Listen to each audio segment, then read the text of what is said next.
So initially, your goal is going to be within that hour before practice to have a snack. So really that last class, if you can, having a snack is going to be ideal, but then moving it as close to practice as possible, meaning that if you're someone who's not used to snacking right now, maybe you have that snack an hour before class, a simple carbohydrate like an applesauce or a granola bar or some dried fruit.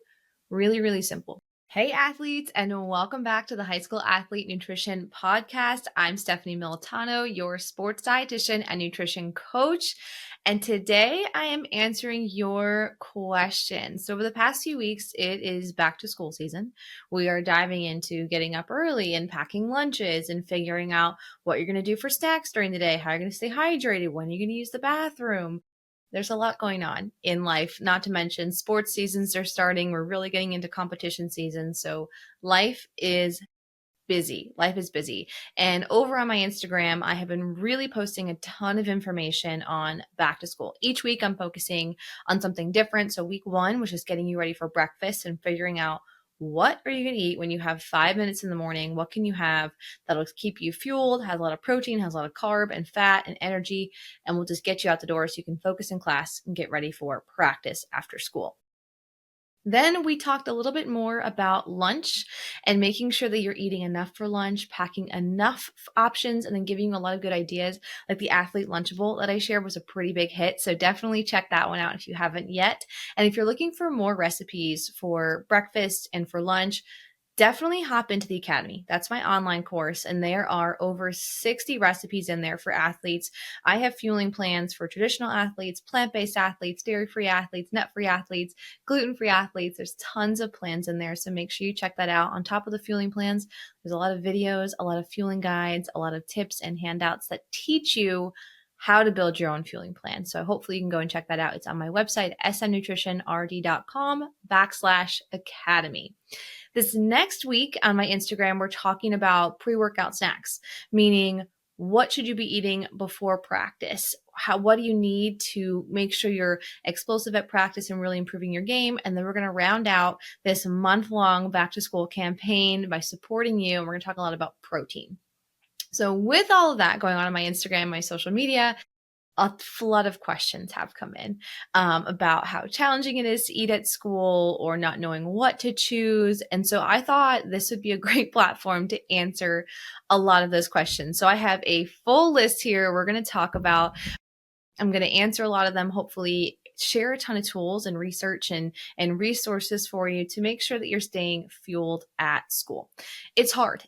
You're there pretty early in the morning all day long, and then typically you have practice after school. But I have plenty of athletes who are actually up at 3 or 4 a.m. because they've got a 5 a.m. practice or a 4:30 a.m. practice before school.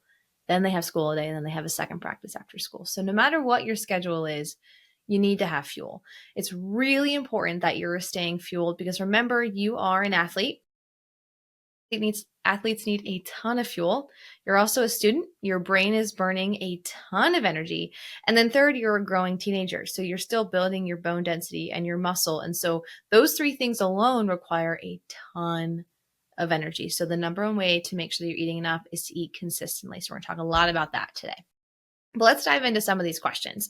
So a lot of them are challenges having to do with school. I posted, like I said, I've been posting all over my Instagram, but I posted a story specifically at asking questions. And these are some from there, but also some of the comments that I've had in DMs that I've had over the past few weeks.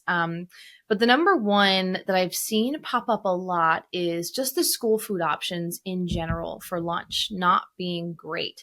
And whenever I'm working with a team or a school or a club, one of my questions when we're talking about building lunches is like, how is the school lunch? How many of you are packing lunch or bringing lunch? I want to know kind of what the culture is of the school.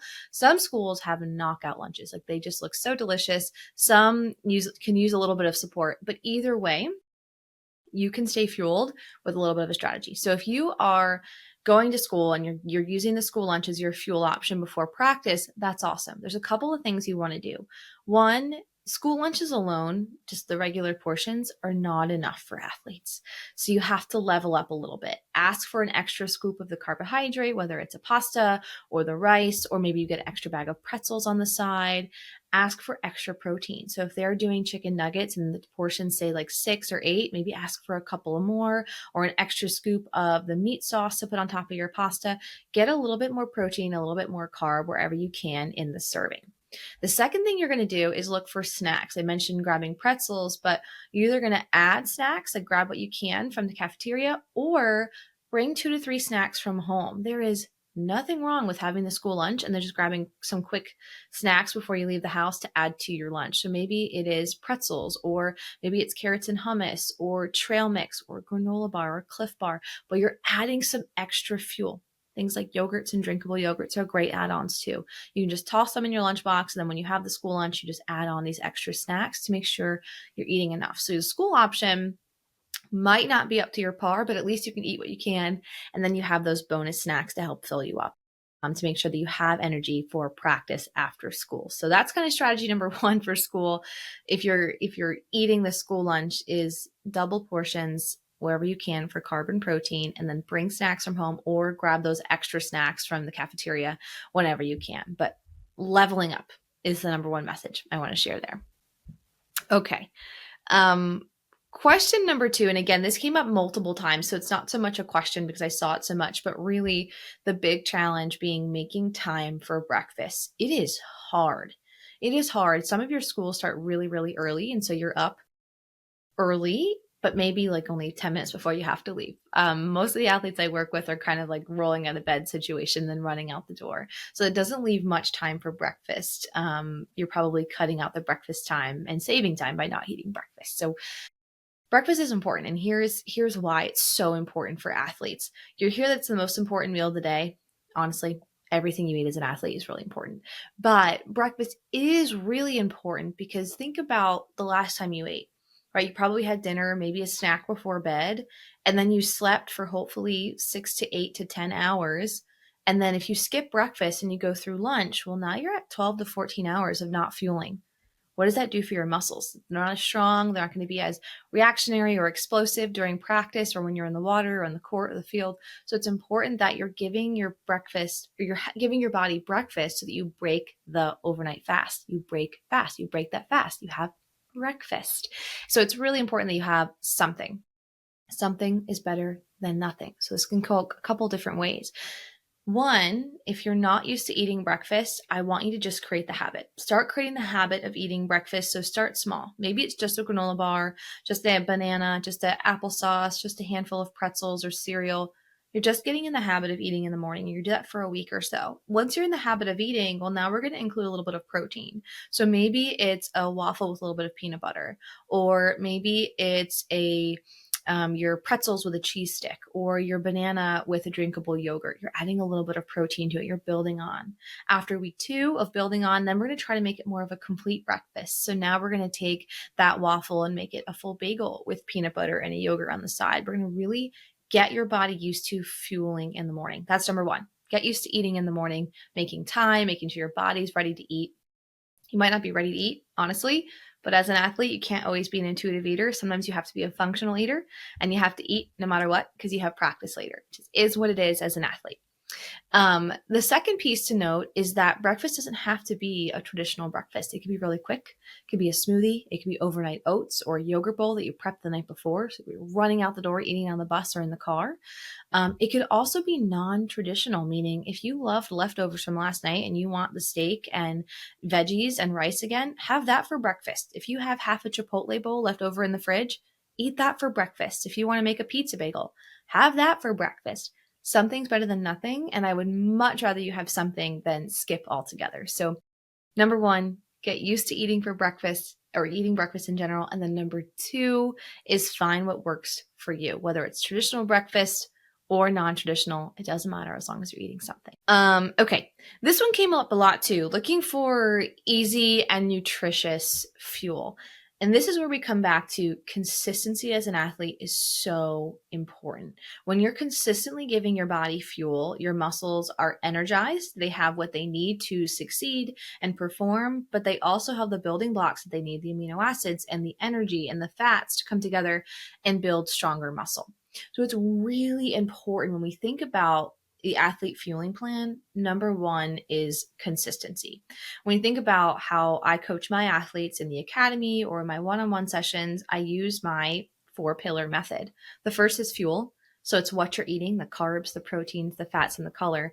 But the second pillar is finesse, which is the timing, which is almost just as important as the fuel. Fuel and finesse go hand in hand. What you eat and when you eat it is so important. So that timing, that consistency really matters. And that's where having breakfast, having lunch, having snacks throughout the day, having a pre-workout snack and a recovery snack really set the tone for your practice all week long. Athletes often miss that pre-workout snack and that recovery snack. And by just missing a snack or two per day or skipping a meal, you set yourself up for low energy availability. And having that low energy or not enough fuel in your body to keep up with practice and school and muscle recovery in your growth really increases your risk for injuries or changes in your menstrual cycle or just changes in your overall performance. You won't be as strong. You won't have as much endurance. And then you're looking at, if you do this for a long period of time, now we're getting into REDS or relative energy deficiency in sport, where we're now impacting your health and we're seeing changes in your immune system and your hormone balance and your lab values. And that's really what we want to avoid. So we avoid that by being consistent with fuel and limiting skipping meals as much as possible. So getting back to answering the question, looking for easy and nutritious, keep it simple. Keep it really, really simple. Meals don't need to be fancy. They don't need to be crazy. A PB&J and some extra snacks for lunch is a great rounded lunch. For pre-workout snack, if you just want applesauce, that's awesome. Breakfast could be leftovers. Really keep it simple. As an athlete, I don't want you to stress about eating. I just want you to eat something. So if all you can get in for a pre-workout snack is a Pop-Tart, awesome. Awesome, awesome. It's something. Something is better than nothing. Okay, these next few questions are more specific to the school and school rules around eating and scheduling and timing and that sort of stuff.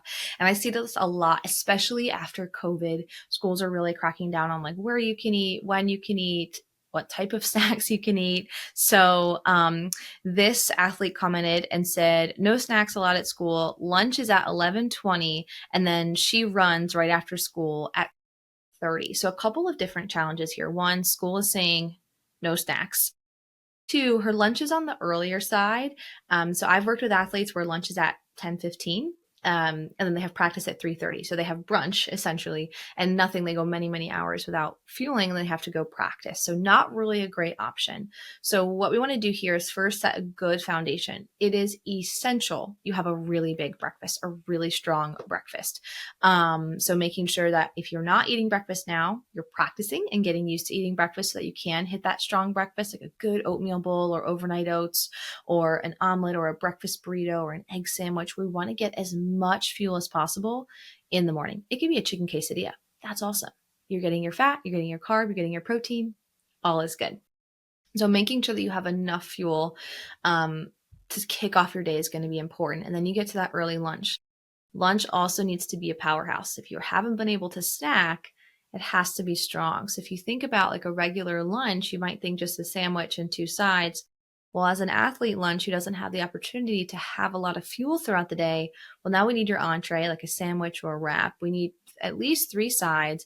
And I'm also going to encourage you to grab an energy dense drink. So maybe it's milk, chocolate milk, soy milk, a lemonade, an iced tea, or a juice. We want to get more carbs in and protein if we can in that drink. So chocolate milk's a great example there to get protein and carb, or just a lemonade or a juice to get that extra carb in is going to be really important to helping you level up at practice.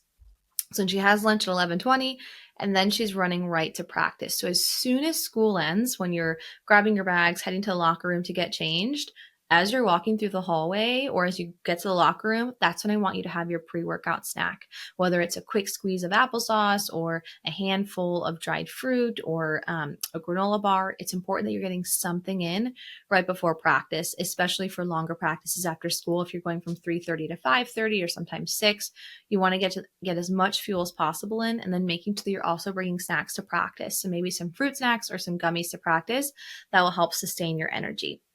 Now, I want to add a caveat that your school might say no snacks, but what about beverages? I'm not a rule breaker per se, but I will rebel against some of the rules. And I've helped a lot of athletes fuel at school by rebelling a little bit and being a little bit sly on how we're having snacks. So thinking about if you're allowed to have like a hydro flask or a thermos or some sort of insulated container, can you put a smoothie in there? And then sip on a smoothie or a chocolate milk in class? Or can you bring a drinkable yogurt, something that is more contained than, say, a snack that would just like with crumbs get everywhere? So thinking about that, if you can bring something in or if you have the opportunity to snack in the hallway, cutting a peanut butter and jelly sandwiches into quarters and having a quarter, which is really 2 bites between classes, could be the difference between you having a really strong practice and being energized and you being drained at practice and then increasing your injury risk.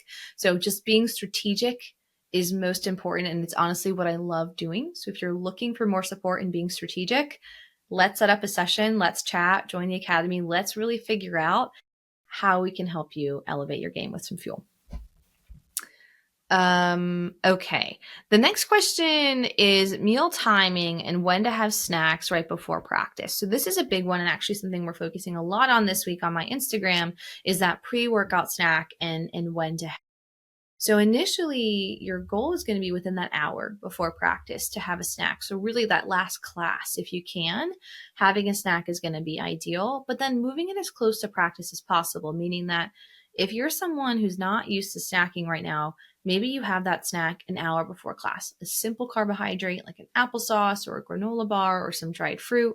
Really, really simple. We don't want a lot of protein and we don't want a lot of fat right now because that kind of sits in your gut and digests really slowly. We want quickly digested, quick energy so you hit practice and you feel strong and energized and not like you have some stuff still hanging out in your stomach. So you can start with that hour before, but ultimately that goal is to move it closer and closer to practice and have it within that 15-minute window of practice. So if you can work on having that granola bar an hour out and then 45 minutes out and then 15 minutes out, and just figuring out what snacks work for you at what time. And I call it creating your snack roster. And I have a whole video on this within the academy. But when you're creating your snack roster, you want to figure out like what snacks work for you at the 15-minute mark and the 20-minute mark. Me personally, I can do an applesauce and hop right on the soccer field. But if I have a Cliff Bar, I need 45 minutes to digest that before I'm comfortable playing with that Cliff Bar in my stomach. And that's just me. But every athlete's a bit different. But you have to figure out your roster and what snack works in what time for you. And I have a whole system to teach you how to do that within the academy. Okay, this next one is a bit of a doozy going back to school rules. So this athlete says no liquid snacks allowed at school. So at least you're allowed snacks. No liquid snacks, that's okay. That's actually awesome. If you can have no liquids and just go into like, if you have just water and then have regular snacks, like that's a bonus. So you could do like a meat stick or a chomp. Jerky is great because it's protein and also has that electrolyte, some sodium, some salt to really help get your balance in, that hydration in before practice. You could do lots of granola bars and trail mix. There are so many options if you aren't allowed to do liquid snacks. So don't worry about the drinkable yogurts. Don't worry about the smoothies and the chocolate milk. Just focus on granola bars and packaged snacks or homemade trail mix, things that you can bring to school and snack on. And like I mentioned, it doesn't have to be a traditional snack. It could be a PB&J cut in quarters. Or if you're a nut-free school, a sunflower butter. Or a pumpkin butter sandwich with honey or jam or banana cut in quarters, and then you can snack on it throughout the day. It's just about having that plan. Every school has different rules, and I don't want you to break the rules, but I want you to stretch them however you can. Find the gray area in the black and white, because staying fueled is so much more important. This last one is something I hear a lot, more specifically from the parent side of you. So parents will tell me that their athletes are picky eaters and it's just not possible for them to eat that much, or they won't eat that much during school. And at the end of the day, your athlete is responsible for wanting to be that elite athlete. So athletes, if you're listening and you're a picky eater, or you're just someone who doesn't like eating at school, or you don't like breakfast, or you don't like lunch, there are other athletes out there who are just as good as you, but now they're fueling more consistently and they're staying hydrated, and they're going to be great. And you're going to be a little step behind because you're not as fueled. So it really is your responsibility to work with your parents and figure out what fuels can you have? How can you stay energized? Because picky eating, I work with athletes all the time who don't like certain foods. That's totally normal. We're all human.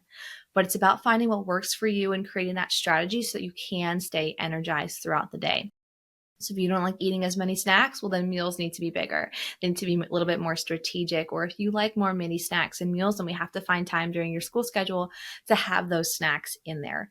It's important that you have the strategy. Picky eating, totally fine. Not liking certain foods, food allergies, all normal. I've seen it all. But it's really important that if you want to be a competitive athlete, if you want to be an elite athlete and maybe play on the varsity or earn more playing time or play at the collegiate level, it starts now.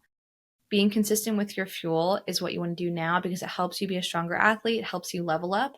But at the end of the day, it also helps reduce your injury risk and just make sure you are safer on the field when you are energized and focused and hydrated. Let's see. That was the last of the kind of the general questions. But if you have any other questions, please don't ever hesitate to reach out. You can send me a DM on Instagram or head to my website and go to the contact me page and send me a question that way. But I hope you take at least one little grain or one little nugget away from today to help you problem solve and fuel at school. Because remember, consistency is your number one priority. If you're consistent, then your game will show it. Whether you're consistently practicing, consistently hydrating, or consistently fueling, it all helps. So with that, athletes, I hope you have an amazing start to the school year. Happy fueling, and I'll talk to you soon. Bye.